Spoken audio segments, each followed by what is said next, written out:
Kuhan, kaibigang Bining, anong magiging pasya natin ngayon? Ito palang ating mga anak ay nagkakamabutihang loob na. Ang sabi ni Tahiner sa ama ni Delia.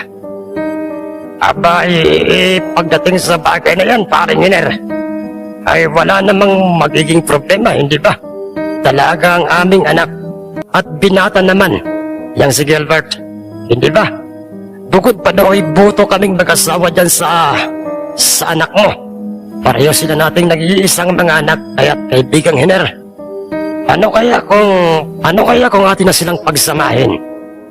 Abay, ayaw naming makapag-asawa niyang aming kaisa-isang anak ng lalaking hindi naming kabisado o bistado. Abay, pagdating sa usapang yan, kaibigang Bining, ayos yan. Ayos yan sa amin ng aking asawa. Pero ang makakapagpasya pa rin o ang huling makakapagpasya ay hindi tayo kundi ang mismong may katawan. Wala tayong magagawa, paring Bining, kung ayaw pang magsama o kung ayaw pang magsama sa iisang bubong nitong ating mga anak, hindi ba?